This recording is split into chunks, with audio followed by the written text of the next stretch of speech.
जो चाहोगे सो पाओगे। एक साधु था, वह रोज घाट के किनारे बैठकर चिल्लाया करता था, जो चाहोगे सो पाओगे, जो चाहोगे सो पाओगे। बहुत से लोग वहां से गुजरते थे पर कोई भी उसकी बात पर ध्यान नहीं देता था और सब उसे एक पागल आदमी समझते थे। एक दिन एक युवक वहां से गुजरा और उसने उस साधु की आवाज सुनी, जो चाहोगे सो पाओगे, जो चाहोगे सो पाओगे, और आवाज सुनते ही उसके पास चला गया।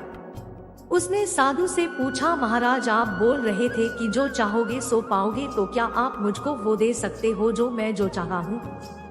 साधु उसकी बात को सुनकर बोला, हाँ बेटा, तुम जो कुछ भी चाहता है मैं उसे जरूर दूंगा, बस तुम्हें मेरी बात माननी होगी। लेकिन पहले ये तो बताओ कि तुम्हें आखिर चाहिए क्या? युवक बोला, मेरी एक ही ख्वाहिश है, मैं हीरो का बहुत बड़ा व्यापारी बनना चाहता हूँ।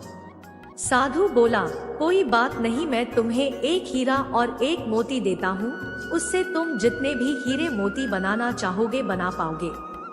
और ऐसा कहते हुए साधु ने अपना हाथ आदमी की हथेली पर रखते हुए कहा, पुत्र, मैं तुम्हें दुनिया का सबसे अनमोल हीरा दे रहा हूँ। लोग इसे समय कहते हैं। इसे तेजी से अपनी मुट्ठी में पकड़ लो और इसे कभी मत गंवाना। तुम इससे जितने चाहो उतने हीरे बना सकते हो।